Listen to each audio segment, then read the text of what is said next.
Hey guys, it's Michelle here, the founder and CEO of ihelpmoms.com, where we love bringing you the nation's top family resources to make your life easier. And today I'm so excited to have Dina on with me. She is the founder of Vida Nutrition. She is a nutritionist and a mom. So thank you so much for being on with us today. Yeah, thanks for having me. I'm excited to be here. Well, I was going through your Instagram and I saw your last post and I was like, man, that hits home so much. So we are bringing it to you guys today. And my first question for you is, what triggers emotional eating? Yeah, so first of all, I want to just quickly explain like what emotional eating is, because sometimes people get a little confused on that. So emotional eating can be caused by so many different things and different emotions. So it could be stress, it could be boredom, it could be sadness, loneliness, like all of these are emotions. I see it common that it could just be from procrastination, just that uncomfortable feeling we get when we have stuff to do and we don't want to do it. So all of those are negative emotions or even positive emotions that can cause us to want to eat emotionally.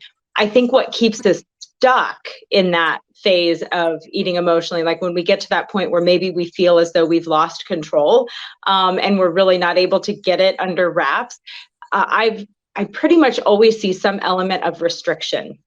And a lot of times people will say to me, well, Dina, but I'm not restricting my food intake. That's why I keep eating so much, like I'm just going crazy, because they fall into these patterns of like overeating and undereating, overeating and undereating. But restriction can show up in a lot of different ways. So it can just be you telling yourself, I'm going to do better tomorrow, right? Now the brain is already processing, you're not going to get to eat this for a while. So you better eat up now, right? Get as much of it as you can while you have the opportunity and you're giving yourself permission. Yeah. So it's so true. And, you and I backstage before, I was saying that as a gym owner, we see this so often as people the number one thing people come to probably both of us with is, I want to lose weight. I want to tone up. I want to get in shape. And the truth of it that we found is it's really the psychology is such a huge component of it. So, like you said, when that word restrict, I mean, it's just one of those psychologically crazy words. So I want to unpack that a little bit with you is how can moms transition their paradigm from restriction, diet, and what is a healthy way to look at food? What's a healthy way to move forward and embrace our goals with reality? Yeah. So there's really three main things I like to help people do in order to kind of create that shift. One of them is to really tune into your body and not your head, right? So oftentimes we're making a food choice because it's like, well, I ate this earlier, so now I better eat this, or tomorrow or later we're going out to eat. It's right now, what does my body need? So we're not rationalizing our food choices. We're just tuning in to what we need in the moment. How hungry are we? When is the next time we're going to get to eat? So how much should I eat in order to make sure that, I can sustain myself until that next eating opportunity? And just really focusing on the here and now and not the food rules, right? No this after this time, or I have to avoid these fruits, or I can't, I have to combine foods this way. So we're really just going back to tuning into our bodies. The second one, which I think is really hard for people, is to detach from the outcome. Right. We have been programmed to look at food as a way to manipulate our bodies. So if I eat this way, this is going to happen. Most of the time, that outcome we're looking for has something to do with weight or size and shape. And so detaching from the outcome makes it easier to then tune in to what your body actually needs so that you don't get stuck in these cycles of under and over eating. Right. And then the third thing is to really focus in our food choices. This is my favorite. I talk about this all the time, is to gauge where we're coming from in terms of our internal motivation. So I came across this concept years ago and I really, really latched onto it. And I use it in all aspects of my life, not just in regards to eating, but we tend to be motivated by two primary things, and that's love and fear. Right.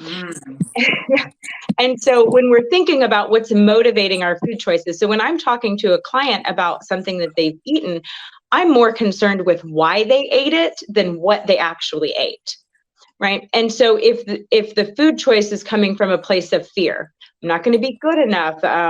This is going to make me gain weight. This is, like we're really in this fear-based, I shouldn't be eating this. Somebody's judging me. I'm judging me. Right. When we're coming from a place of love, we're able to let all of that go and really remove the moral and ethical conflict that might be going on inside. And really, and that allows us to make a choice in the moment, right? To really listen to our bodies, the first two things I mentioned. And sometimes when we're operating from a place of love, the choice might be, this always shocks people, like the right, I hate to even use the word right, the choice that you really need to honor might be takeout, right? It might be the donut, right? Because it's okay to like need that bit of stress relief, to not put so much pressure on yourself to be perfect. And other days you may need a nice balanced lunch because you have a busy afternoon and you want to be energized and you want to have the focus moving forward through the afternoon, and you don't want to be weighed down by eating a giant bowl of pasta, right? And so that, might make you just a little sleepy. Sometimes we want to feel relaxed and sleepy. So when we can tune in and operate from a place of love, like what really do I need? What is good for me in this moment? And we're removing that fear of the outcome, what's going to happen as a result of that. So really that love versus fear is a huge thing, I think, to tap into anytime we're trying to get motivated to do stuff. Oh man, I love it. So, you know what? I connect so much with what you're saying. This is why I love our Yes We Can moms. This is why I want to connect so many moms to you, because you really understand our life as mothers, as leaders, of having big dreams and goals, and what you're saying connects to all of us. And I know that the people that we see in the gym that have the greatest life transformations are the people that have accountability. And Dina is such a great example of that. So I just want to encourage you, Dina, let them know what your website is and let them know your Instagram, because they are just a wealth of resources. Yeah, so my website is vidanutrition.com, like Vida as in life in Spanish. So I'm in Miami. And my Instagram is at dietitian Dina. I love it. And are you joining us on January 15th?